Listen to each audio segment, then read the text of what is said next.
This is Raising Mama, a hilariously honest podcast dedicated to unveiling the hidden realities of motherhood. Our goal is to arm you with the information and tools you need to be your most confident and empowered self. This podcast is packed with unfiltered testimonies, diverse perspectives, and expert opinions, along with a good dose of laughter and tears.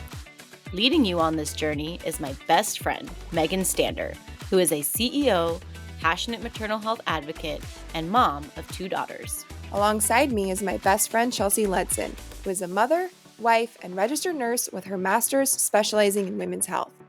Let's try to raise the next generation By raising up mamas. and maybe raising a little hell. And so this lady found that if you do this for like 5 seconds before an interview or like a podcast, it like gets you way better results. So anyway, this is my like 5 second. So should I do pose. that? Yeah. I don't know. It's what the TED Talk said. Thanks, Chels. Hey, mamas. Welcome to the Raising Mama podcast. I am Megan. We've got Chelsea and Kathryn Albergate Davis on here today. Welcome, Kathryn. Thank you. Thank you for having me. Kathryn is a sexual and reproductive health educator, trainer, and postpartum doula with over 13 years of experience facilitating community health programs and supporting new families. And she's worked with organizations in San Francisco, New York, and Los Angeles to provide health education programming and policy advocacy. And if that wasn't enough, Kathryn also holds a master's degree in public health. She specializes in community health education and social justice. She is super passionate about reproductive justice and the movements surrounding that. Most importantly, Kathryn is a mama of a 6-year-old daughter. She also has 2 more pregnancies that have ended in loss, and we're going to talk about some of that stuff today. Thank you for that introduction. I'm like, damn, those are some big shoes to fill for myself, which is it's They're your hopefully- shoes. They're your shoes. It's funny because it's helpful to hear those things, I think, because when you're a mom and you're like doing especially, I mean, I'll speak for myself, mom of young children, right? Just the day-to-day grind. And sometimes I forget, like, oh, I had a whole life before this. Like, I've done quite a bit. So anyway, it's helpful. I appreciate you all sharing my background. And yeah, when I got introduced to you both, I think at first I was like, yeah, let's talk about public health and sexual and reproductive health and reproductive justice and all of that. And then as we were talking like mom to mom, I think when we were talking, what came up for me and what I kept thinking about after our initial call was my daughter's NICU experience and how much that changed my life personally, but also professionally. And I've been reflecting a lot right now. My daughter's about to turn 7 years old. So it's been almost 7 years since I gave birth and since we had this NICU experience. And so there's been some space and time. And I realized I really needed that time to be able to reflect and even just talk about it without like sobbing. I think my daughter's entrance into the world was so unexpected and challenging that it sent me on this new life trajectory. And so I think when I left the call with you all, I wasn't sure if that's what I wanted to focus on, but I thought about it and reflected on it, and it just kept coming up for me. And that's when I kind of decided, like, you know what, I do want to kind of dive in there because it connects to the work I do now outside of motherhood and has just informed the human that I am at this stage. So tell us a little bit more about the birth. So it was, of course, with NICU, sometimes to expect it because baby comes early and that's just standard procedure. But how did it happen for you? Such a good point. So unexpected that I chose to have a care model where I had midwifery care, but my midwife had admitting privileges to a hospital where kind of the midwives ran the L&D, the labor and delivery. but there's OBs there, obviously, for legal purposes, that you can work with if you need to. And I really liked that model. This was in New Jersey. So I live in Los Angeles now, and I'm born and raised in LA. But when at the time I was living in New Jersey, and that's where my daughter was born, and they had a really wonderful model of care. And I wasn't even thinking about birth complications. That, the hospital that the midwives work at don't even have a high level NICU. They have like a nursery. So I wasn't even thinking, and I did the hospital tour, and I didn't even think like, oh, I might want to choose a hospital with like a trauma NICU, or like, I just Oh, wasn't yeah. even in that headspace. And just to rewind a little bit, I've done 2 full spectrum doula trainings. Actually, that's not true. I'm a full spectrum doula, but I've done 1 birth doula training and another training of several years later, doula training. And one of the trainings I did was in my early 20s. And I gave birth to my daughter when I was 33. So I've been in the birth world and kind of, been interested in sexual and reproductive health, got my master's degree before I met my husband, before we even thought about having a baby. So I've been in this world, and I felt very prepared to have a healthy birth and a healthy child. So I didn't even think about the complications, which is an interesting fact in itself, right? This idea of like feeling so informed and having no preparation for the underbelly. So there's something to be said about not preparing for the worst, right? Being positive, thinking positively about birth, right? Having good affirmations, not looking at birth as a medical emergency, right? There's this whole way, it's Yeah. a quote unquote natural. I use natural like this, and I'll talk about that later, why I don't really like the term natural birth or natural. But this whole idea of like, it's natural, like my body's meant to do this. There's nothing to be afraid of. And that, in the end, didn't prepare me for the outcome. And I would never encourage people to prepare for the worst, but I would encourage people to think about the birthing place and to just think about a plan. What if? So my birth was really long. I had a 30-ish hour labor, 31 hours, mostly because she was sunny side up. She was posterior facing, so I was not dilating well. Oh And boy. I had a doula and a birth doula with me the whole time. Shout out to Lynn Christensen, Labor Day doula in New Jersey. She's amazing. My mom and dad were there. My husband was there. And anyway, so I gave birth vaginally, and it was a really long labor, and it was really intense, but I was able to give birth.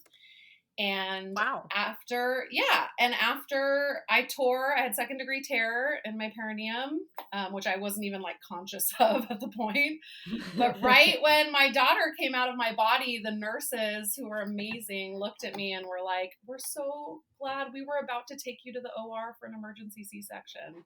But because I had Oh wow. midwifery care, it was the midwives that I think were able to like understand that I was going to get there, and gave me the space and time. Traditional, in midwifery, there's just more time given to laboring Right. than in modern day obstetrics and gynecology. But anyway, so gave birth. I chose a hospital that was like mother baby friendly, so they never separate the infant, right? Which I have other feelings about now being on the other side of it. I was exhausted. I was so out of it. I was exhausted. And I'm holding my newborn, and I'm trying to nurse, because in my mind, I'm going to breastfeed exclusively, right? That's what I didn't even think about formula, didn't even have any on hand. Again, other things that I didn't even consider. And I'm nursing her, and this is like within the first few hours. She was born at 5:51 in the morning. So like sun is up, it's daytime, I'm in the room, and she's puking like a vomit, like a neon green color. And as a new parent, I don't know. I'm like, this is baby spit up, right? Like, I don't know. I hadn't been a postpartum doula up until that point. I hadn't been doing postpartum work. I was more focused on the mother and birthing and the pregnant person. And I had never been a doula full time. That was never my full time gig. So I didn't actually know that what my daughter was puking up was not right. It wasn't the right color. And I call her like a guardian angel, this nurse who was on my service, who wasn't even supposed to be there. She's a NICU nurse who was covering a shift for another nurse. Oh. This is not even her hospital that she's usually at. She happened to be at my bedside and saw the color of the vomit and was very calm and was like, I just don't love this color. Do you mind if I take your baby back to the neonatologist? Sorry, I dropped my phone. Um, and I was like, sure, I'm out of it. I'm like, I'm like trusting anybody else. I'm like, I don't know what to do with this human. You know, you prepare so much for birth. And I know that both of you have spoken about this. You prepare so much for birth. And what happens is a lot of people don't prep for postpartum or know how to care for an infant. Yeah. Don't know how to breastfeed. We're just taught like it'll come naturally. And it's like, Yeah. wait a second. So she was having a hard time nursing, and every time she tried to suckle, she would vomit this bright green, and the nurse took her back. Anyway, within 12 hours after birth, it was determined, they did a bunch of testing, that she had an intestinal blockage that needed probably to be removed surgically. So she got she had to be put in a emergency vehicle, in a, what are those called? I'm having a brain fart. Like ambulance. Yeah, Ambulance. she had to be transferred to a hospital, like one of the best hospitals in the state and in the country immediately. And I couldn't go with her. So how did you feel when you felt that news? Oh my God, it was when devastating. you first heard it. Yeah. It was devastating. I was like, wait, what? I really thought when they were going to take the baby back, she was so calm about it. We're just going to do a little testing, no big deal. And then she came back with the neonatologist, and they came to talk to me together. I wasn't hysterical because I was exhausted. Right. That I was calm. You know, my reaction was very calm. And that's sometimes how I react in terms of emergency situations. Do you have this might be a personal question, but ask. Do you have anxiety? Because Yes. I read recently that people that have anxiety respond very calmly in actual like emergency situations. Yes. I didn't know that I had anxiety prior to being diagnosed with postpartum anxiety, or now I'm considered someone who has like generalized anxiety disorder. Yeah. And probably always have, but didn't know it and didn't identify as such. But I was calm in the moment, but also devastating. Like saying goodbye to her. They wheeled me in a wheelchair into their NICU, and I got to hold her and I had to say goodbye to my daughter within 24 hours of giving birth to her. I didn't think that was going to happen. But it was really hard. Yeah. I can totally imagine. I would be like so flabbergasted as well. I was anemic from birth. I wasn't anemic during my pregnancy or prior, but just blood loss from giving birth. They wouldn't let me go with her. I was like, I want to go with her. And they wouldn't let me. They wouldn't discharge me till the next day. That was painful. That really, to this day, bothers me. Obviously. I didn't think I would get emotional, but that was really hard. And I was separated from her for 5 weeks every night. You're not allowed to spend the night in the NICU. You can stay all day, but usually like 9:30, 10 p.m., they'd be like, okay, you got to get out. And I think, there's different ways to think about whether that's good or bad or healthy or unhealthy. It's hard to make a general sweep depending on the infant's condition and the mother's condition, but being separated from your infant is really painful. It's like, it's really unnatural. It's a really unnatural feeling. And it's hard because you feel alone. And it's weird. The NICU is a weird place. It's like, I just wanted to hug every nurse, all the nurses. Yeah. They're just the heroes of the world. And it just sucks. There's no way around it. So yeah, she had surgery at day 3 of life. So she got to the NICU. As soon as I got discharged the next day, I didn't even go home. We just went straight to the hospital. They did let me do skin to skin. And so I have a picture of her just laying on my chest, and she had to be, she couldn't, so the diagnosis is a webbed duodenal atresia, which is a partial intestinal blockage, which actually in medical terms is not like a crazy, it's not life threatening, and it's a pretty Mm-hmm. easy surgery. And Chelsea, I know you're nodding your head because you're like, yeah.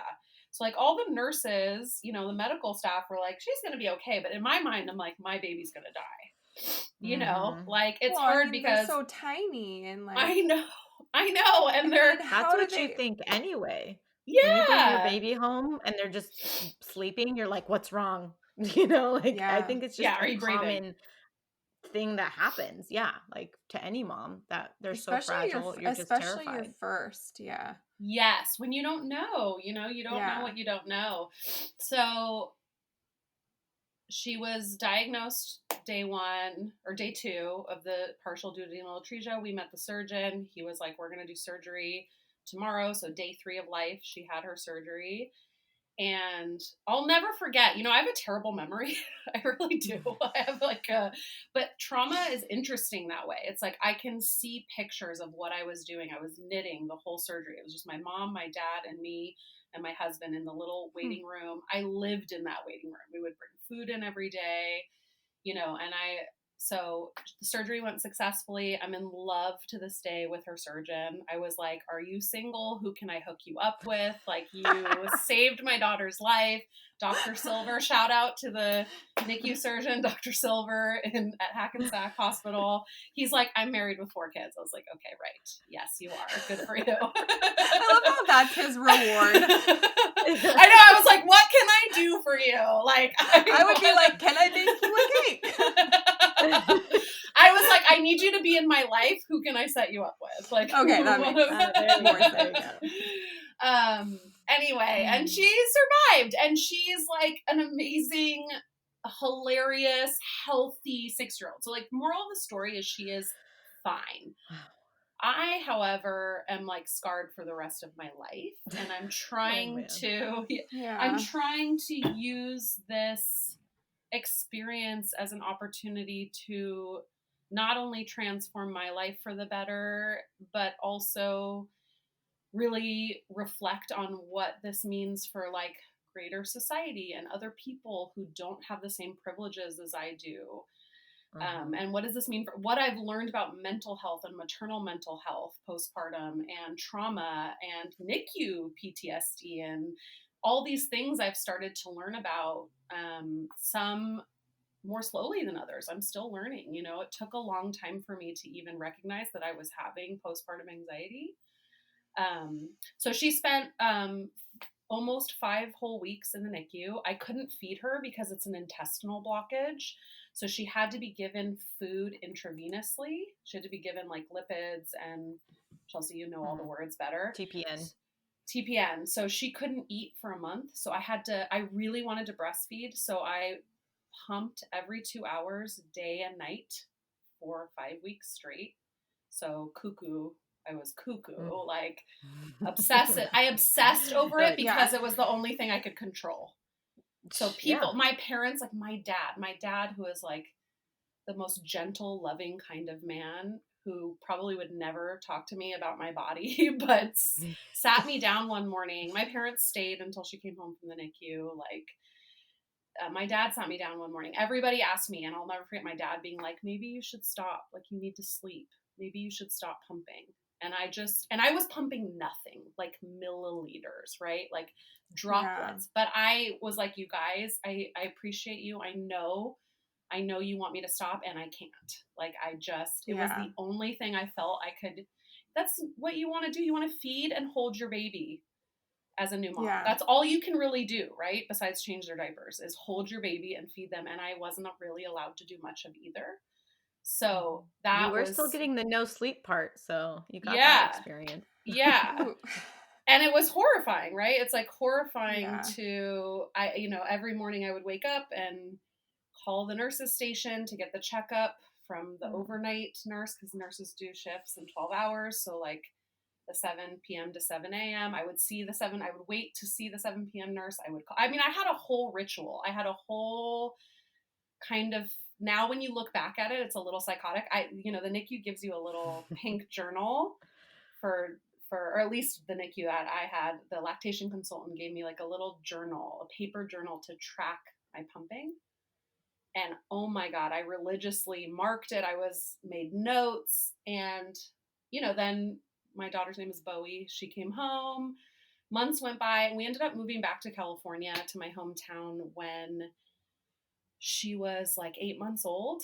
And as we were packing, I found the little pink booklet, and my Oh husband man. he looked at me and he shuddered. He just went, "Oh, throw Ooh. that away."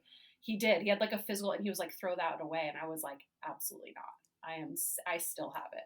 I have the Yeah. first Q-tip where they let me dip it in the milk I had pumped and like put it around her gums." Oh. Because babies, this is the thing about babies, even if, this is another horrible thing to learn, even if they're getting what they need from the TPN, from the intravenous fluids, they still have a hunger response. So she would just cry, she was just hungry, and I couldn't feed her. It's like, it's that kind of pain of like, so I would just hold her. I would sit in the NICU all day for the hours they would allow me.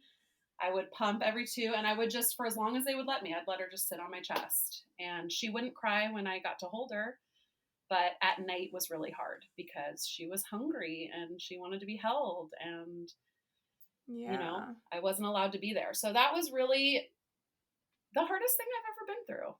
Yeah. Even more than like losing people, Yeah. My losing. heart like breaks hearing that. I can't even imagine, but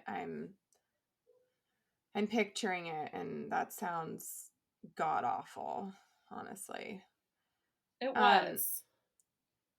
so later on, you said you developed, postpartum anxiety, at least officially you were diagnosed later on. Like, what are some signs that tipped you off to that?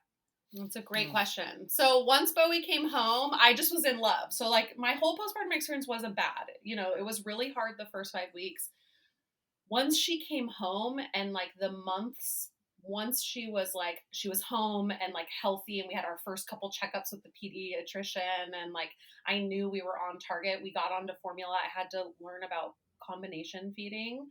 I still breastfed, but she had to get most of her sustenance from formula, because I think the stress, I'll never know medically, but I really do believe Right. the stress just wiped my ability, the hormones out to make milk. Yeah. And it wasn't until, I will say, I have a video of her latching for the first time. Even the lactation counselors in the NICU were like, "Don't get excited. Like, she probably won't latch." And I had this amazing neonatologist who was not American, which I want to point that out because I do think culturally, this neonatologist came in. She's from Africa, Northern Africa. And she came in and she was like, "Put that baby on your breast. Let's just try."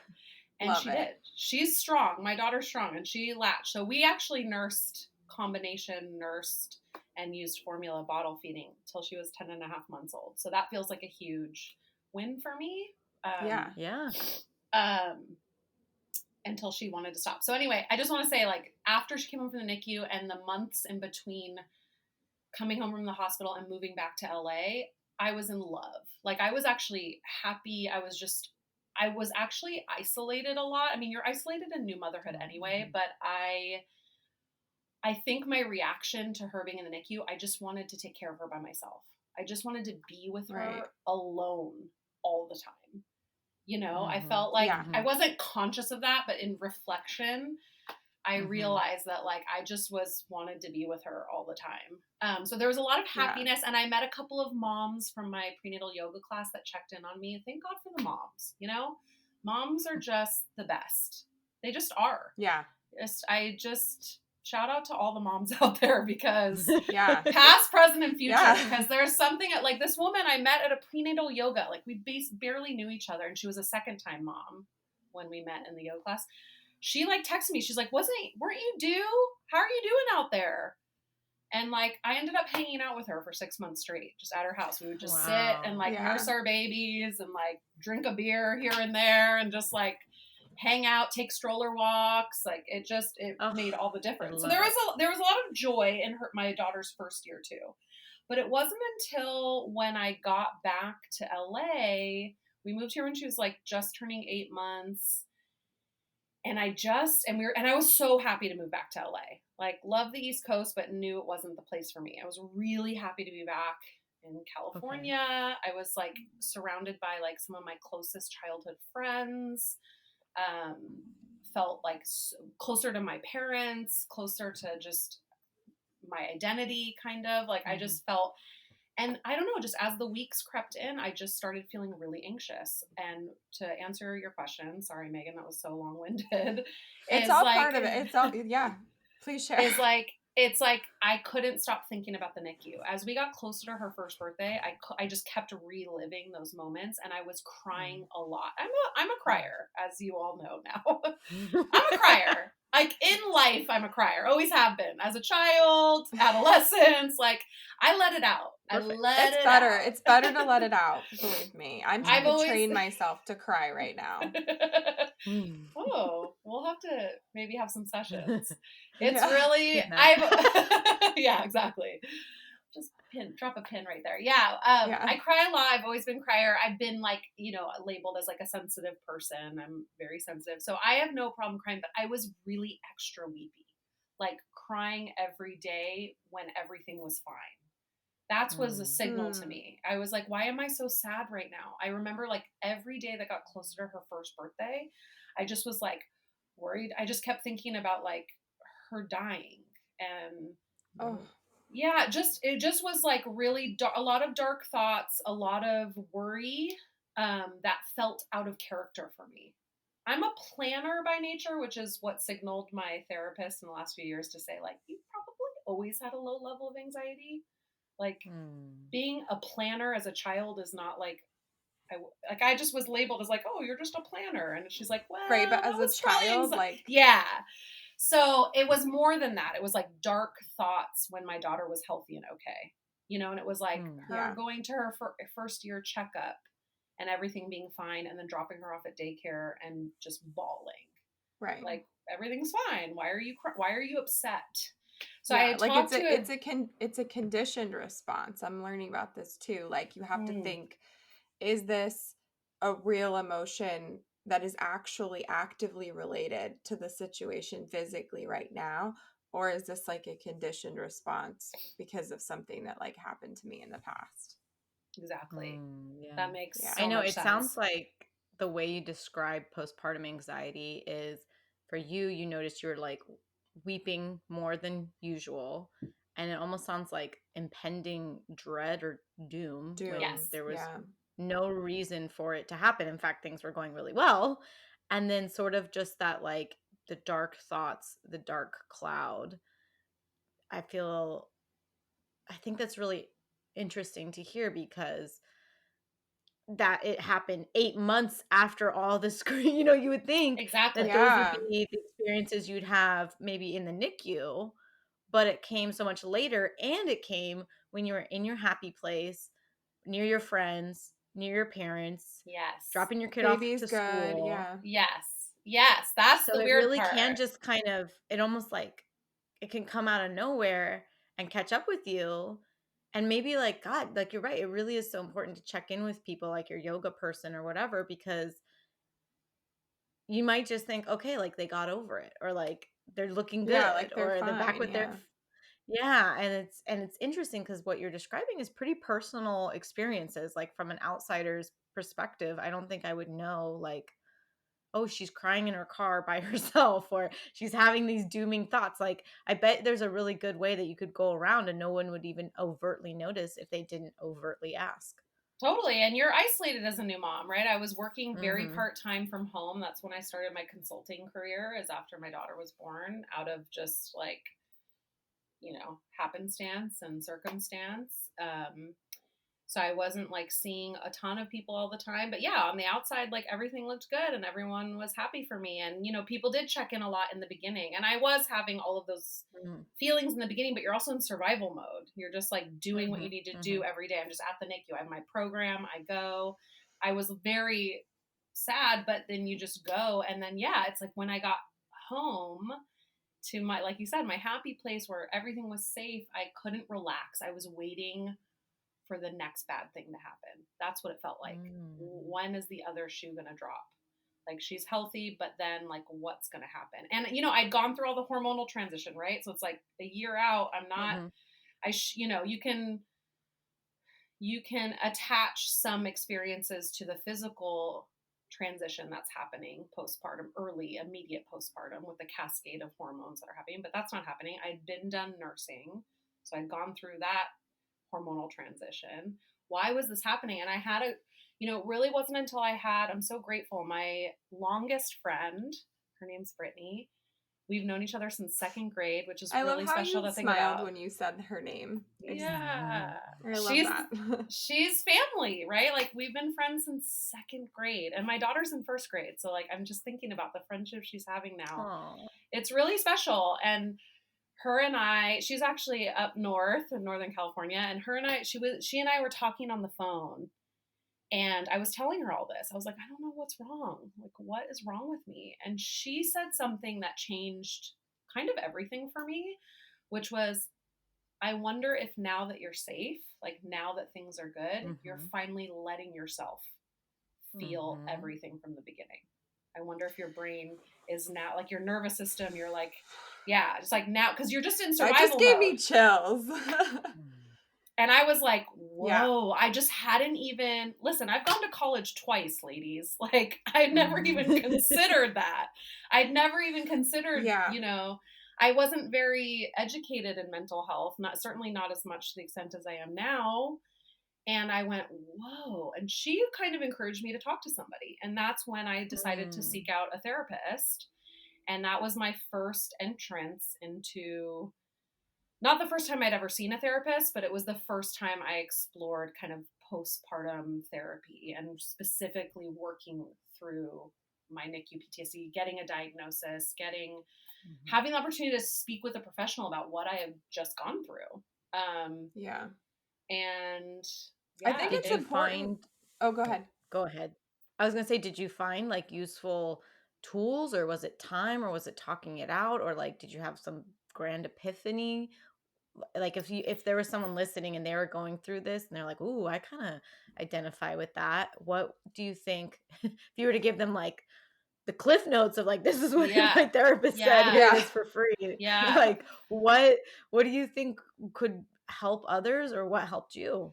I think having a name for someone to look at me and say, yes, what you went through, to the validation and the naming of what I went through was powerful for me. For someone to just say, oh my God, that's wild. Like what you just went through is, first of all, for someone said to me, I never even thought like, oh, I've been through trauma. I have so much privilege in this world, and I try to be very aware of it, that I never even considered what I went through as trauma. And it was Alexandra Sachs. She's a doctor, and she's a reproductive psychologist. She wrote an amazing book called What No One Tells You, which is a guide on emotions through pregnancy and motherhood, which is so important. I have it right here. I pulled it out of my thing. I had the opportunity to meet her and get a book signed by her. And I shortly told her my story and said how powerful. This was probably when Bowie was 2 or 3 years old. And she said, that's trauma. Like you experienced trauma. And I don't know, it's validating. So she was the second person to say that. The first therapist I worked with, so I've worked with 2 therapists since my daughter was born. And the first one gave me a name. First of all, she made space. I got to tell my story to someone that wasn't my family or friends. Do you know what I mean? Right. And there's something that hits different when you get to tell someone that doesn't know you, and you get to hear your story, and there's no preconceived notions of who you are and what your history is. And, I've been categorized as an overly sensitive person for most of my life. And I think that plays into how I tell my story with some of the people that are closest to me. So for me to feel the freedom to tell my story and all the emotion that is raw and real and not hold back was powerful. And this first therapist I work with, she's an LCSW, a licensed social worker. And she's also a professor at USC. So she's done a lot of research as well as her job as a therapist. And she was like, I've been doing a lot of reading about grief trauma. And I was like, what's that? She's like, it's a subset of PTSD. Most of the research and the studies that have been written about grief trauma is about parents who have lost adult children to either war or drug overdose. So this idea of grief trauma is a traumatic thing happened, a loss, and then the grief that comes from that traumatic loss. And she said to me, she said, your baby didn't die, right? It's like, I didn't lose my child. You know, that's the gift, that Bowie didn't die. I still have her. She's still here. But the loss of what I thought motherhood would be died, Right. you know, and the early Paradigm experience shift. holding my baby, and especially because I'm a doula, and especially because I have all Right. these knowledge and Right. ideas and experience about what new parenthood should have been, I didn't get that. I don't know what it's like to sleep next to your baby at days 1 through 40. You know, like I didn't sleep next to my baby all night until she was almost 6 weeks old. Uh, I So have so many thoughts here because there's please so much you're saying that resonates. There it is. resonate. Yeah. Resonates with me. One is same thing, right? I think most moms, right, they never think of the postpartum period, right? And two, even you and I, right, like nurse, worked in labor and delivery, you reproductive health hero, we didn't even think of it. So it's just, and when you said, oh, maybe yeah. on your baby visit, think about if they have a NICU. I never thought about that, you know? And it's just, you're I didn't think so about right. that It's either. like Yeah.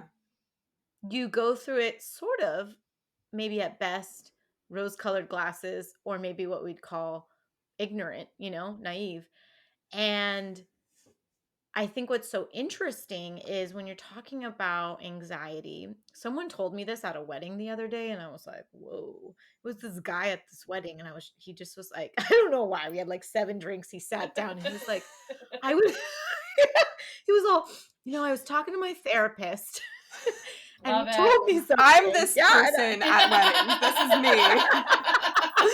I love it. I'm like, I want to be there. Tell me everything. It did. It really helped me just like, boom, hit a concept because he was a police officer and I'm a nurse and we're moms. And he's like, a lot of people in general, if you're high privileged, have about 5 major traumas. And that could be like losing your parents, car crash, stuff like that. He's like, but in our profession, I mean, traumas can happen Oh my every day in gosh. the NICU is somebody's Yeah. trauma, right? Like big Yeah. time. And Yeah. he was saying that what's interesting, he's like, he was like, you need to go to therapy, basically. It's like what he told me. He was like, so you need to go. But then he's like, because this is what I learned. He said, anxiety for me is here I am over here, and here is where I want to go, right? So for instance, here I am pregnant, and here is where I want to go. This envisionment of motherhood, which for you sounds like natural and breastfeeding and holding your kid and vaginal birth. And, this is sort of like, and he was saying that anxiety is your brain toggling between the two realities and that you're kind of stuck in this loop of like, I want to be here, but I'm here. And I want to be here, but I'm here. And it makes you kind of paralyzed and it makes you feel like hyper vigilant and it makes you kind of stressed and it makes you just feel like, how am I going to get there? And then what you're describing to me is, well, you had this vision of where you wanted to go through, but then you had wisdom, not ignorance. You went through it. You didn't just read a book about it and you realized your paradigm shift was completely different. You were NICU, you were feeding formula, you couldn't hold your kid every night. And it's like having to now grapple between those two realities, he said, are really hard in your head because it's like you envisioned, you knew where you were going to go, and that was stressful enough. And now it sounds like to me, it was like 8 months later, then you finally had to like digest, like, well, shit, this was motherhood. Like this was birth. Like Yeah. Yeah. this is what it was, like a Yeah. hyper medical birth with feeding your kid through their veins, for God's sake, not like, how unnatural is that kind of a thing. Yeah. And how do you internally take it in without grappling, because your brain wants to stick so hard to what you knew your whole life as a master's degree and studying all this child stuff. It's like, how could all that be wrong, or it's not wrong? It's like you really have to do that work. And so it sounds so correct what you're saying, that being able to tell your story helps you process, helps you name it, gives you empowerment, And then it's like those are like the key steps. And if you're just in that new mama crazy phase, getting those resources are like almost impossible. So, anyway, that's just what came to my mind, that it really resonates that no matter even if you had this very traumatic experience or not, like it's so hard to feel okay walking through the unknown and realizing like maybe it's you're wrong. Maybe it happens differently than you think it's going to happen, and that is so terrifying and so crushing. And like now when you drop your kid off at school, you're not going to have fluffy, maybe, you know, ignorant idea of it's all going to be okay. Like you can't undo that anymore. You might always hold in the back of your head that like, no, worst case scenarios happen. It can happen. Or something I've never even dreamed of can happen. And like, whew, yeah, that's a lot to work through. Yeah, trauma is crazy. Like my experience of trauma was like almost word for word like what you said. I mean, it was a different situation, but like when you're going through it, you're just like trying to survive, and your body is like, it's just like packing it in there, like it doesn't go away. It just packs it like deeper and deeper. And then when you're out of it and you're safe, it just like it comes Yeah. out. It makes sense now, right? Like it makes Yeah. sense once you've gone through it. You're like, oh, right. It makes sense that it takes time. But I think if you haven't experienced something like that, it's good to know that like you're not crazy. This is real. And I think two things were happening. Exactly, Chelsea. I just want to honor what you said so much. The word that keeps coming up for me is acceptance. Like accepting that this was my reality of motherhood. That's so much of my work that I'm doing internally and with therapy over the last few years, is like learning to just accept, because I don't want it to be true. I want to fix it. I want it to be different. I want the story to be different, but I can't. This is the story, and I have to. So much of the work Yeah. of Mhm. is just acceptance. Like this is what happened. And then the other thing is like whether it was me gaslighting myself or society gaslighting me, is like I think it took a long time for me to want to work through it or to need to work through it, because I was supposed to be happy. She made it. Surgery was Mm, successful. mm, The Right. mm. intestine takes a long time to heal, which is why she was in the NICU for so long, right? But she healed. She's fine. She's like a wild toddler, and now she's a little less wild. She's getting older, and she's like she's thriving. She is a thriving human. Shouldn't I just be happy? Shouldn't I Mhm. Yeah. just be happy? Why am I having these dark thoughts? Why am I anxious? Why am I crying all the time? I should just be happy. So it's easy. I just like, for listeners out there, don't ignore what's coming up for you. Your body keeps a score. There's a book with that title, right? Like Yeah. the body keeps the score. Like whatever's happening for you, whether it's somatically or emotionally or consciously or subconsciously, like listen to that. Like it needs to be tended to. Yeah.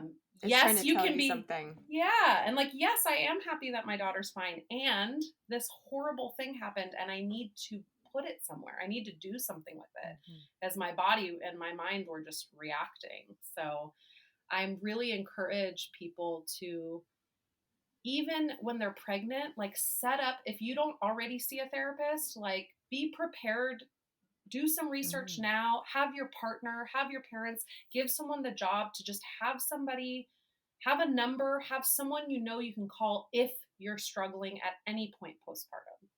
And like in the Right. words of Chanel Portia Albert of Ancient Song Doula Services, postpartum is forever. Like whether it's like 3 months, 6 months, a year, 10 years later, like have somebody that you can talk to, whatever that is, like a spiritual guidance person, a healer, a Yeah. freaking shaman, a therapist, like whatever it is, like whatever modality. I believe that there's not one right way to heal, obviously.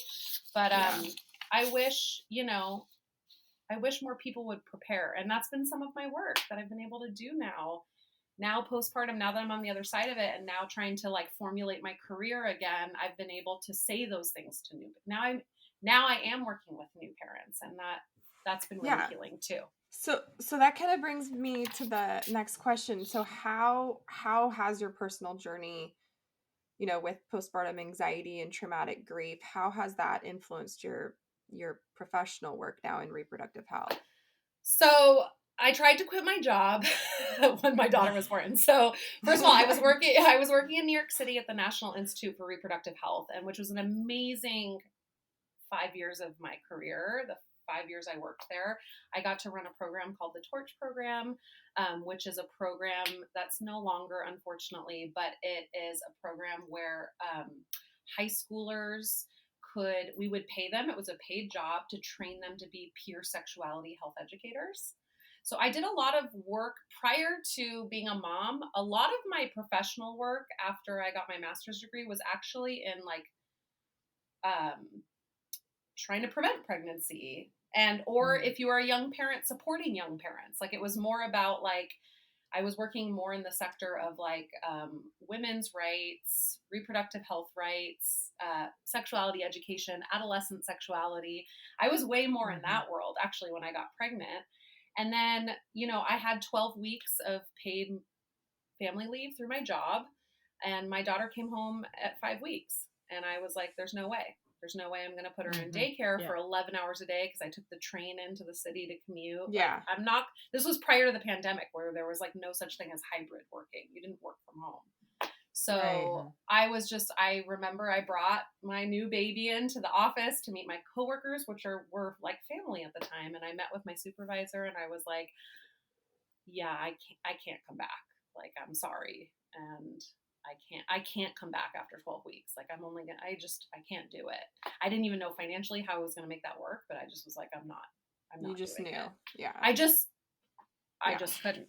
Again, and like, just to pinpoint like the privilege there, a job, paid family leave, right? Like, even the ability to quit because I had a husband where I could get my health insurance through him, right? Like, privilege, Yeah. privilege, privilege. Just thinking about all the people that could have gone through something like me that Yeah. didn't have those things. What happens to those Mhm. people? We can talk about that too. Pin. We'll put a pin right there. But Yeah. so my supervisor gave me the opportunity. She was desperate. We were having some struggles internally at our organization at that point, and she was like, what if we can make you a consultant and you can work from Mhm. home and work less hours? So that sent me on the trajectory as a consultant, and I've been consulting ever since. I didn't think I would go this long, but for the last 6 years I've been consulting and taking on different projects, and I've been able to move into like the maternal health space. So when I moved back to LA, I reunited with Erica Chitty, who is the CEO and co-founder of Loom, which is now an app, which is a really cool app that I helped work on. But before it was an app, it was a brick and mortar space that she developed. She's also a full spectrum doula, and she had a brick and mortar here in LA, and I met her for coffee and she invited me to come start teaching classes. And it was a space. Her vision was really the whole reproductive health um, spectrum, like from periods to menopause. But she started off business wise as having classes for pregnancy and postpartum. So pregnancy prep, and then like mother plus baby and family plus baby were the names of the classes. And I worked under a therapist, Nicole McCalca, who's an incredible therapist. She's an LMFT. And I trained under her to learn how to facilitate and hold space for these postpartum classes. I also taught classes on periods. I taught classes on birth prep. I got to do Mhm. like period coaching. I got to do a lot of cool stuff. I got to do like some social impact work with the Black maternal mortality crisis that's happening in our country. So I've got to do a lot of amazing work, and I really appreciate Erica for inviting me into her space because that really allowed me to transition from working kind of in the like adolescent space into postpartum. And running those groups, I tapped into something that I'm gifted at, which is holding space, which is something I knew and why I was drawn to doula work, but also facilitating discussion and creating these Mm. like comfy spaces to share good stuff and hard stuff. And I felt like it was the first time that I felt grateful for what I had been through because I could hold Yeah. space for the hard birth experiences. And they Yeah. weren't the same, So, but yeah, it was certainly the last few years have been healing for me. My work has allowed me to also heal personally. I mean, that's the best when you can like make your passion work.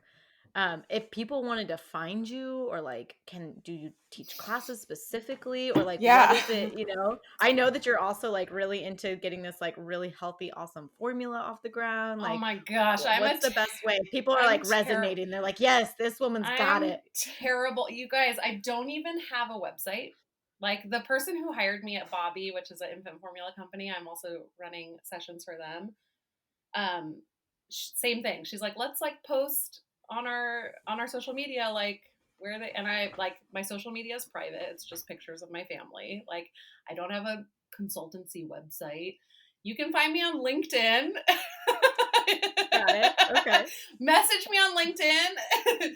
Kathryn Albergate Davis, MPH on LinkedIn. You can also just email me if you have people want to like reach out and touch base, like good old fashioned email. My personal email is kathryn.albergate@gmail.com. Maybe you can post that in the show notes. Whoa, bold. We will. We're posting all the books, all the links. We're posting it all. Yeah, I mean, I know I need to get better at that. I think part of like my daughter being a mom has been my number one priority these last few years. That's another gift. Yeah. I have been working through the struggles of secondary infertility. I really wanted a second child, and it didn't happen for us. And I think I've always kept my work outside of mothering part-time, which is why I've never committed fully to like making a website and like putting myself out there. And I've been blessed with people, basically my old colleagues, being like, hey, here's this opportunity. I want to connect you to this company. And so I've been so, I mean, blessed isn't even the right word, but I feel grateful. I'm very appreciative of the work opportunities I've been able to have. And the formula thing's been so cool because Nicole McCalca and Erica Chidi, who I used to work with at Loom, reached out and were like, we're talking to Bobby and they want to run groups like we did, but they want to do them virtually. Like, we thought of you. Would you be interested? And I was like, infant formula, huh? And then I talked, Bobby's this amazing company run by moms. And you know what? I realized, again, gratitude for what I've been through, because many of these moms are like me, didn't plan on having to use formula and now have to. And here's this person who I can be like, I get you. I understand. Yeah. Are you feeling shame and stigma? Like, yeah, it's fucked up. You know, am able to connect and hold space in a way that I might not have been had I not gone through my own personal experiences. And what a gift. What a gift that is. And talk about reproductive justice. Like, I have these interesting reflections about, you know, birth workers and doula work. And something I love about Erica Chidi taught me. She wrote the book Nurture too. I want to shout out to that. She wrote a book. But she always said she's the one that taught me to not use like natural birth. She's like, all birth is natural. You are bringing a child into the world. Yeah. Like, she like threw that term in the garbage, and I loved that because I was like, yes, there's so much shame for people that want it. And so I think it creates these like hierarchies too. Totally. Like, as if like if you're natural, you're at the top, and it's like, no, dude. Yeah, and you have no idea what people are going through and what they're coming up against. And like people who are living under oppressive systems and are living under oppression and medical racism and racism in general, and like what that does to somebody. I mean, I have a lot of thoughts about it. So I feel, while I was devastated in the moment for what my daughter and I went through, and I was devastated to have to use formula, devastated. Now I can look back and be so fucking grateful, especially from a reproductive justice standpoint, to say like, no, we need all options on the table for all people, you know. And that really, so I don't know, there's moments of grief that still come up. Obviously, I think that's forever. My husband and I talk about it a lot. He's been an amazing partner and dad, and I'm getting emotional thinking about him. We've had a lot of ups and downs. We've had to do our own counseling, and he's had his own loss, you know, as the other parent. But he has said to me, like, yeah, we've acknowledged together, like, I'll probably always feel sad about this. I mean, I don't know. Yeah, I don't know if the grief ever goes away. I like the image of like you grow around your grief. You know, it doesn't get smaller, but your life grows around it. But I also feel grateful. There's more with time and space and years and therapy. I can also look back. I can hold it's both, and it's grief and gratitude. And Mhm. my work has been able to show me the pathway of gratitude for the experience and give me that platform to support other families. Dude, I feel like you're just a total rock star. Like you're just super open. You have all the experiences under your belt. Like I absolutely get why like Loom and Bobby and they're just like, we want you because you're like, it's so true. And Your raising hardships are what mama. and raising mama. Because it's like you're the one. You're the one who knows so much and you're so passionate and you're so eloquent and so well read. And it's just like I can see your excitement for life. And I'm just so grateful that you came on our podcast because, dude, like I told Megan, I was like, we landed a whale. Like, Kelsey. Well, well, thank it was. I you. was super excited. Like, it's just wonderful when you meet really cool people who are really excited about making real change and they're really good at it. So, it's Thank all my you. 2 cents right there. Thank you so much. It really means a lot to me. You know, the truth of the matter is I turned 40 this year and I have been feeling like, you know, my daughter's in first grade. She's like in her own program. She has her friends. She's like, you know, I have so much space now from like the early motherhood years where it's just so intensive and I have more time to work and I really have been like, what am I doing? What am I doing? What do I want to be doing? So it's really, thank you. I feel really grateful to hear that reflection because, you know, you get down on yourself sometimes and I've felt a little like I'm not sure where I'm headed, but just being able to talk about it, I'm like, no, this is important work and I'm grateful to be doing it. And I am curious about where this goes. Because I do have insecurities. You know, I don't have a baby anymore. So to talk with people that have babies and things are changing so fast, there's new things, there's new products, Yeah. there's new websites, there's new books. And sometimes I feel like, am I aging out here? But I think at the core of it, you know, the opportunity to just, again, going back to like the importance and how much a difference it can make to just say like, I see you, I hear you, your story is valid and what you're feeling is valid goes a long way, especially for new parents. I love it. Yeah. Well, Megan, should we have our closing question for that we do for everyone? Yeah, so we ask everyone this because, you know, I mean, I think that we've gotten so much meat out of this podcast in terms of advice and information, but we ask everyone this. What advice can you give? Like, what is like, just like from the heart, what advice can you give to any expecting mom or somebody that's, you know, kind of just had their baby that's still very, very like new? Oh, that's a great question.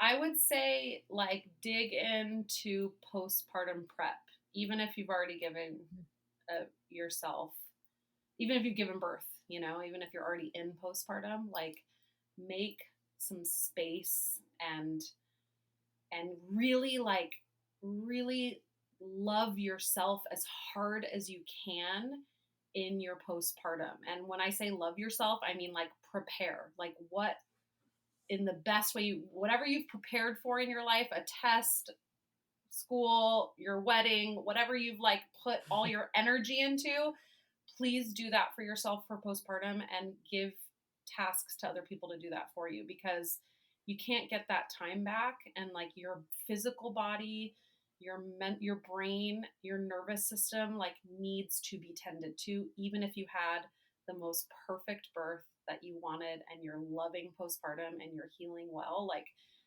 all of you need that time. Our culture doesn't do it for us. I'm starting to see a shift, which I'm happy to see. But like midwives will always say, like 5 days in the bed, 5 days on the bed, 5 days around the bed, right?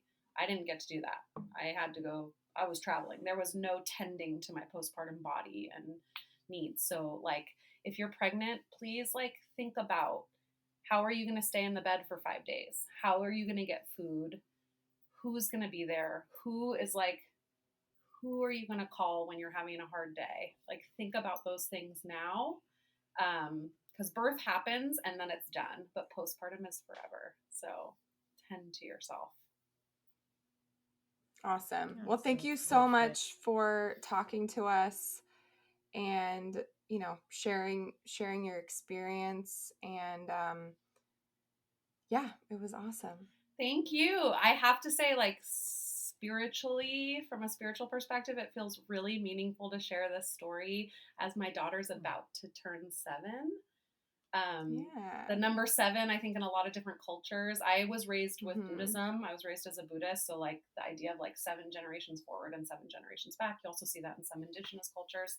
There's something really special, and I feel like very purposeful that you asked me to share at this time. And I'm really grateful because um, it took me a long time to not like lose it around my daughter's birthday. Birthdays are triggering for a lot of people Right. with postpartum mood disorders. And so it feels really special to like be excited for her to turn 7 and to share the story when she's turning 7. Thank you so much.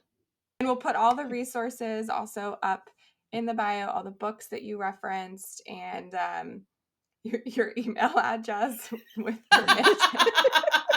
My LinkedIn, that's a good place to start. And your Message me on LinkedIn. LinkedIn. I check it. I check my messages on LinkedIn. Big cheers to everyone. May we keep raising each other up, giving it our best, and, maybe raising a little hell too. See you next time, guys. Thank you for tuning in to the Raising Mama podcast. Your presence means a lot, and we hope you found our discussion insightful. To become a part of our community, follow us on Instagram at Raising Mama Podcast. Explore resources on the Raising Mama Village located at www.raisingmama.com. You're never alone on this motherhood journey. We're here to support you every step of the way.